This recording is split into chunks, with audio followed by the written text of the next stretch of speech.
Par cette froide après-midi d'hiver, en revenant de l'école, je me promenais dans les rues animées de Paris. Les gens se précipitaient, tous absorbés dans leur propre monde et leurs propres préoccupations. Plongé dans mes pensées, je n'ai presque pas remarqué la vieille femme assise dans un coin, enveloppée de haillons et tenant un petit bol en métal, où tintait de la monnaie. Je m'approchai lentement, la regardant attentivement.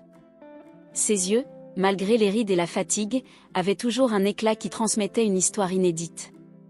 Elle m'a regardé et pendant un instant, j'ai eu l'impression de voir toute sa vie se refléter dans ses yeux.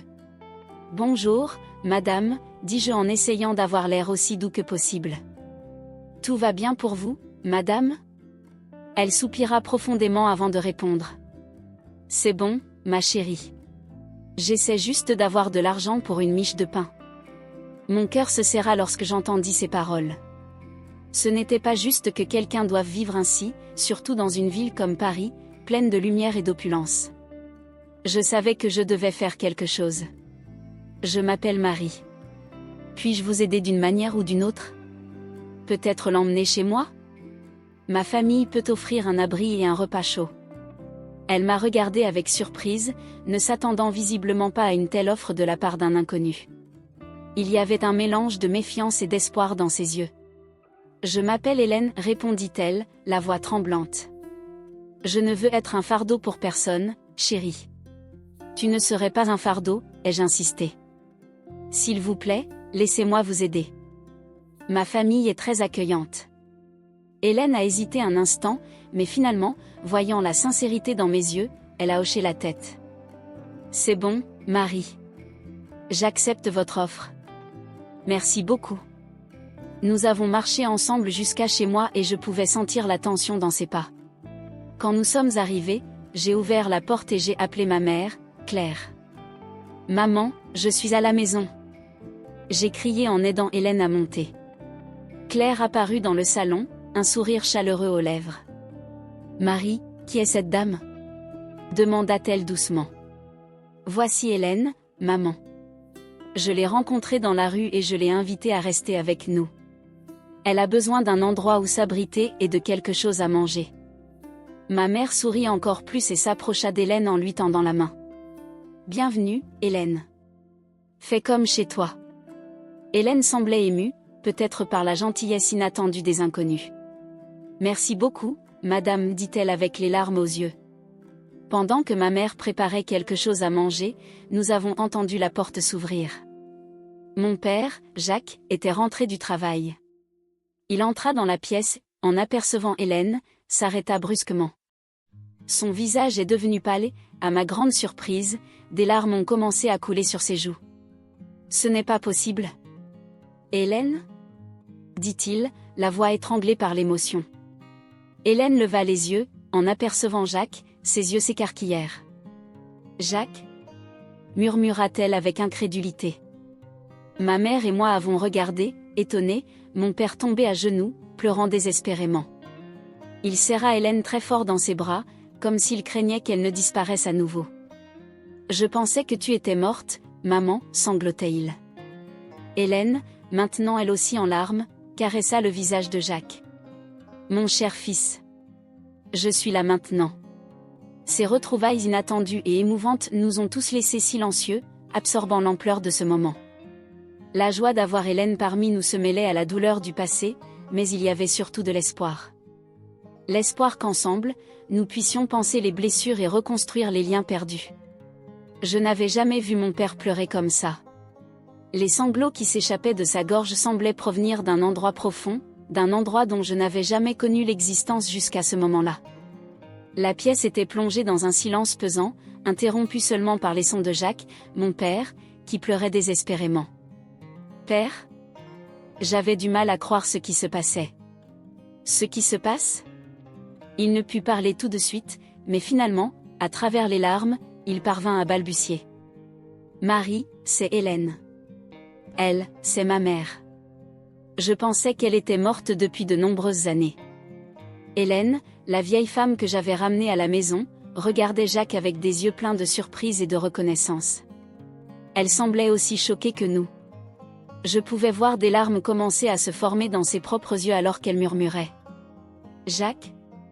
Mon petit Jacques? Mon père hocha la tête, toujours en sanglotant. Claire, ma mère, se tenait à côté de moi, visiblement secouée.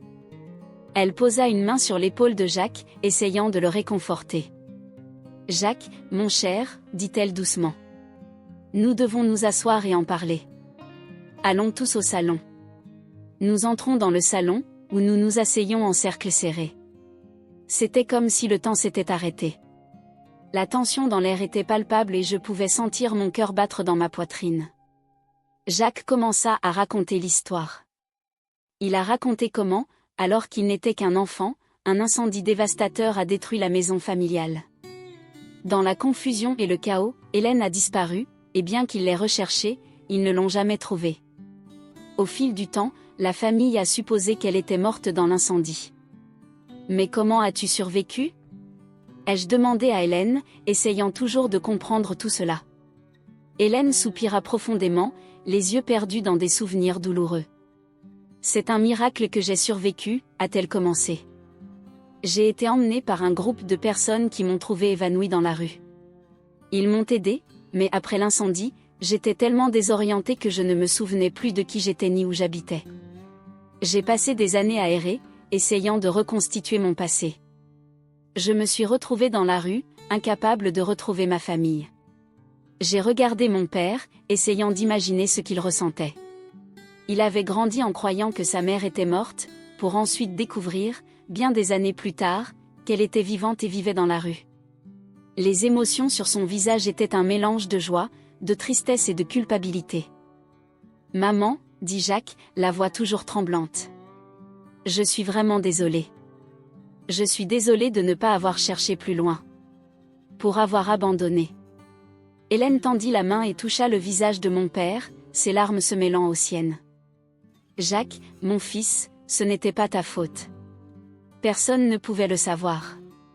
Mais maintenant, nous sommes à nouveau ensemble, et c'est ce qui compte. » Claire et moi avons échangé des regards alors que nous essayions de lui offrir un soutien émotionnel. J'ai tenu la main d'Hélène et lui ai souri, essayant de lui transmettre l'amour et l'acceptation que je ressentais.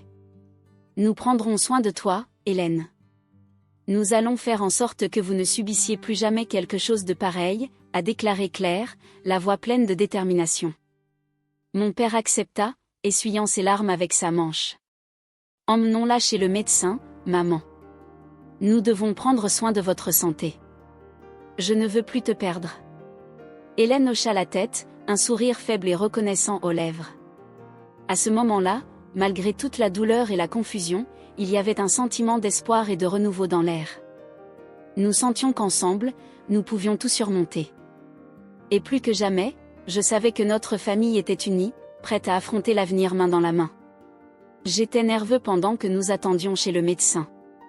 Hélène, ma nouvelle grand-mère, avait l'air fragile dans ce vieux fauteuil roulant usé.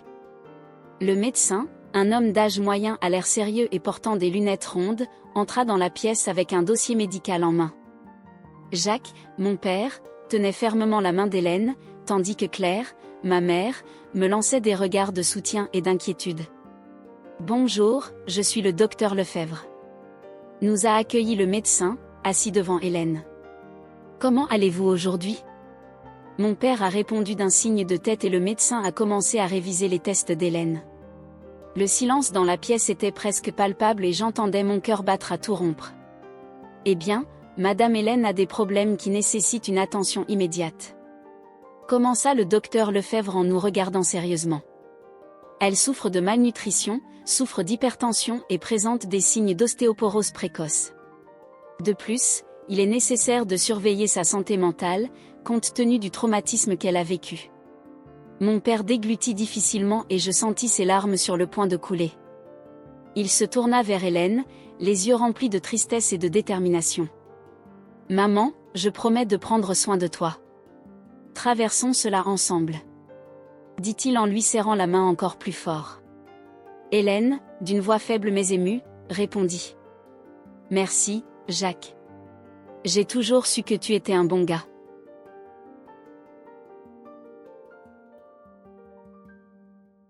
Après le rendez-vous, nous sommes rentrés chez nous. Jacques était bien décidé à rattraper le temps perdu avec sa mère. Il a commencé à prendre soin d'elle avec un dévouement que je n'avais jamais vu. Chaque matin, il préparait un petit déjeuner nutritif pour Hélène, l'aidait à prendre ses médicaments et l'accompagnait lors de promenades dans le jardin. Entre-temps, Hélène et moi avons développé une complicité particulière. Nous passions des après-midi ensemble, je lui racontais mes années d'école et elle partageait des histoires de sa jeunesse. Un jour, alors que nous étions assis sur le porche, elle m'a regardé avec ses yeux sages et m'a dit : « Marie, tu as un cœur pur. C'est votre gentillesse qui m'a ramenée dans ma famille. Ne le manquez jamais. » Ces mots sont restés dans mon esprit. J'avais l'impression que notre connexion était au-delà du temps, comme si nous étions des âmes destinées à se retrouver. Claire, ma mère, s'est également profondément impliquée dans notre nouvelle dynamique familiale. Un jour, en aménageant son grenier, elle trouve une boîte remplie de vieux documents. Curieuse, elle a couru en bas et nous a appelés pour voir. « Jacques, Marie, viens ici !» s'exclama-t-elle en ouvrant soigneusement la boîte. À l'intérieur, nous avons trouvé des lettres, des photos et des documents révélant des détails sur la vie d'Hélène avant l'incendie. Il y avait des photos d'elle jeune fille, à côté d'un homme que nous pensions être mon grand-père, et des lettres adressées à une sœur nommée Margot. « Papa, il faut qu'on enquête le dessus. » dis-je en brandissant une des lettres. Qui sait ce que nous pourrions découvrir d'autre ? Mon père a accepté et nous avons décidé qu'il était temps de mieux comprendre le passé d'Hélène. Chaque bribe d'information que nous avons trouvée nous a permis de mieux comprendre qui elle était et ce qui était arrivé à notre famille. Les semaines qui ont suivi ont été riches en découvertes et en émotions. Jacques et Claire se consacrent à recontacter d'anciennes connaissances et à visiter les lieux mentionnés dans les documents. Chaque nouvelle information était une pièce d'un puzzle qui commençait à se former. Malgré les difficultés et les révélations douloureuses, un sentiment d'espoir grandissait dans notre foyer. Nous sauvions enfin notre histoire, avec elle, la chance d'un avenir plus solidaire et plein d'amour. Ce fut un voyage intense, mais chaque étape nous a rappelé l'importance de la famille et la force que nous trouvions les uns dans les autres. Et au cœur de tout cela se trouvait Hélène, la femme qui, contre toute attente, était revenue vers nous. La matinée était froide, mais le soleil brillait, donnant aux rues de Paris une lueur dorée alors que nous préparions notre voyage. L'excitation et l'anxiété dansaient dans l'air entre nous, comme de petites lucioles. Nous avons décidé tous ensemble que la meilleure façon de comprendre et de penser les blessures d'Hélène était de retourner dans son passé, de découvrir le village où elle a grandi et d'en apprendre davantage sur son histoire. « Prête pour l'aventure, Hélène ? » ai-je demandé en tenant sa main déjà ridée mais forte. Elle sourit, un sourire timide qui illumina ses yeux. « Plus que jamais, chère Marie. Je ne sais pas ce que nous trouverons, mais je suis content de ne pas être seul dans ce voyage. » Nous sommes partis tôt le matin, avec Jacques au volant et Claire à ses côtés, échangeant tous deux des regards de complicité et de soutien. Le voyage s'est déroulé sans incident, le paysage passant progressivement d'urbain à rural. Les rues de Paris ont laissé place à des champs verdoyants et à des petits villages, chacun avec son charme unique. Nous sommes arrivés au petit village en début d'après-midi. C'était un endroit pittoresque, avec des maisons en pierre et des rues pavées. Hélène semblait plongée dans les souvenirs, son regard parcourant chaque détail, comme si elle tentait de reconnecter les points d'un passé oublié depuis longtemps. « Vous vous souvenez de moi ? » a demandé Hélène à un groupe de personnes âgées assises devant un petit café. Ils l'observèrent avec curiosité, puis l'un d'eux, un homme aux cheveux blancs et à la barbe touffue, se leva. « Hélène, c'est toi ?» Il s'avança lentement vers elle, les yeux écarquillés de surprise. « Je n'y crois pas. »« C'est bien toi, Hélène. » « Jean-Luc » s'exclama Hélène en le serrant fort dans ses bras. « Oui, c'est moi. » Jean-Luc nous a invités à nous asseoir, et pendant que nous buvions du café, il nous a raconté des histoires sur la jeunesse d'Hélène. Il a parlé de son courage, de sa toujours prête à aider les autres et du fait que le village ne l'a jamais oublié. « Tu sais, Hélène, je me suis toujours demandé ce qui t'était arrivé. Après l'incendie. » Jean-Luc fit une pause, la voix brisée. C'était une période tellement difficile. Hélène hocha la tête, les larmes coulant silencieusement sur son visage. Moi aussi, j'étais perdue, Jean-Luc. Mais maintenant, je commence à me retrouver.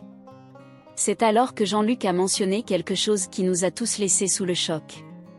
Hélène, ta sœur cadette Margot a également survécu. Elle est vivante. Margot? La voix d'Hélène était un murmure incrédule. Elle est en vie? Oui, chérie. Elle vit dans une maison de retraite non loin d'ici. Je peux t'y emmener. Le voyage jusqu'à l'asile fut court, mais il parut une éternité. La tension dans la voiture était presque palpable. Jacques tenait fermement le volant, tandis que Claire et moi échangions des regards anxieux. Lorsque nous sommes arrivés à l'asile, nous avons été accueillis par une gentille infirmière qui nous a conduits dans la chambre de Margot. J'ai senti un nœud se former dans mon ventre et la main d'Hélène tremblait dans la mienne. « Margot, vous avez de la visite », annonça l'infirmière en ouvrant la porte. Une femme âgée, mais avec un éclat vibrant dans les yeux, se leva lentement de sa chaise. Lorsqu'il aperçut Hélène, son visage s'éclaira d'une reconnaissance instantanée. « Hélène ? C'est toi ? Ma sœur ?» Margot courut serrer Hélène dans ses bras, et tous deux s'enlacèrent dans une étreinte serrée, pleurant de joie et de soulagement. « Margot, je pensais t'avoir perdue pour toujours », murmura Hélène, les larmes mouillant son visage. « Moi aussi, Hélène. Je t'ai cherché si longtemps, mais j'ai perdu espoir. Et maintenant, nous y sommes. » Nous sommes restés là, en silence, respectant le moment des retrouvailles entre les deux sœurs. Jacques, Claire et moi avons échangé des regards émus, sentant le poids et l'importance de ce moment. « Laissons-leur une pause », propose Jacques, et nous quittons la pièce, laissant Margot et Hélène seules pour partager leurs souvenirs et raviver leurs liens perdus. Pendant que nous attendions dans le couloir, Jacques se tourna vers moi. « Marie, tu n'imagines pas à quel point ta gentillesse a changé nos vies. » Retrouver Hélène était un miracle, et maintenant Margot aussi. Notre famille guérit enfin. J'ai souri, sentant une vague de bonheur envahir mon cœur. Il était clair que notre chemin était loin d'être terminé, mais chaque pas nous rapprochait de la guérison et de la plénitude. Et ainsi, nous sommes restés là, attendant patiemment tandis que le passé et le présent s'entremêlaient, créant une nouvelle tapisserie d'amour, d'espoir et de renouveau pour nous tous. L'émotion du moment était palpable. Moi, Marie, j'ai suivi avec attention les retrouvailles entre Hélène et Margot, deux sœurs séparées par des décennies de douleur et d'incertitude. La salle de l'asile était remplie d'une énergie mêlant joie, soulagement et larmes. Hélène et Margot s'enlaçaient en pleurant abondamment, comme si elles voulaient rattraper en un instant tout le temps perdu. « Margot, ma chère sœur. » Hélène sanglotait en tenant les mains tremblantes de sa sœur cadette. Je pensais que je ne la reverrais plus jamais. Margot, tout aussi émue, répondit d'une voix étranglée. J'ai tellement essayé de te retrouver. Toutes ces années, j'ai cru que tu étais mort dans l'incendie. Je n'ai jamais perdu espoir, mais la vie m'a emmené sur des chemins très difficiles. Jacques, mon père, était à mes côtés. Ses yeux étaient remplis de larmes et il me tenait fermement la main. Ces retrouvailles n'étaient pas seulement entre les deux sœurs, mais aussi une réconciliation avec leur propre passé. Claire, ma mère, se tenait à côté d'Hélène et lui offrait une épaule sur laquelle s'appuyer. Nous avons décidé de célébrer ce moment avec une fête. La salle communautaire de la maison de retraite a été décorée de fleurs et de décorations, et une table remplie de spécialités françaises a été préparée. C'était une célébration de la vie, de la résilience et de l'amour qui ne se sont jamais fanés, même face à l'adversité. Pendant que tout le monde s'installait, Jacques prend la parole. C'était un homme de peu de mots, mais aujourd'hui, son cœur débordait de sentiments. Aujourd'hui est un jour qui restera à jamais marqué dans nos vies, a-t-il commencé, la voix tremblante. Revoir ma mère et ma tante ensemble est un cadeau que je n'aurais jamais imaginé recevoir. Pendant des années, j'ai porté la douleur de la perte et l'incertitude de ce qui aurait pu arriver. Maintenant, je peux enfin trouver la paix. Hélène, tenant toujours la main de Margot, sourit à Jacques. Mon cher fils, tu es la preuve vivante que l'amour surmonte tous les obstacles. Et Marie, ma douce petite fille, c'est ton bon cœur qui nous a amenés ici. J'ai ressenti une chaleur dans ma poitrine, une immense fierté d'avoir suivi mon instinct ce jour-là où j'ai rencontré Hélène dans les rues de Paris. La fête s'est poursuivie avec des rires, des histoires et des souvenirs partagés. C'est alors qu'en pleine fête, Hélène a demandé la parole. Son visage était sérieux, mais ses yeux brillaient de détermination. Il y a quelque chose que je dois partager avec vous tous, a-t-elle déclaré, attirant l'attention de toutes les personnes présentes dans la salle. Durant toutes ces années, même dans la rue, je n'ai jamais cessé de croire qu'un jour je retrouverai ma famille. Et comme preuve de ma foi, j'ai fait un testament. Tout le monde dans la pièce était silencieux, attendant la suite. Hélène sortit une petite enveloppe de la poche de son manteau usé. Ce testament comprend un héritage que j'ai gardé avec soin. C'est un montant modeste, mais je crois qu'il peut assurer un avenir sûr et prospère pour nous tous. Jacques, visiblement surpris, demanda. « Maman, comment as-tu fait ça ?» Hélène sourit énigmatiquement. « Durant mes années dans la rue, je me suis fait des amis et j'ai reçu de l'aide de personnes inattendues. L'une de ces personnes était un investisseur qui, avant son décès, m'a laissé une petite fortune en guise de remerciement pour l'avoir aidé dans ces derniers jours. J'ai économisé cet argent en attendant le jour où je te rencontrerai. » La révélation a été un choc pour tout le monde. La gratitude et l'amour étaient palpables dans l'air.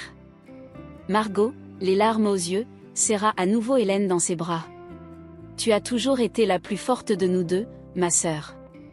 Maintenant, nous pouvons enfin vivre en paix. » La célébration s'est poursuivie, mais il y avait désormais une nouvelle couche d'espoir et de réconfort dans l'air. Ce jour n'était pas seulement une réunion, mais le début d'une nouvelle phase pour notre famille.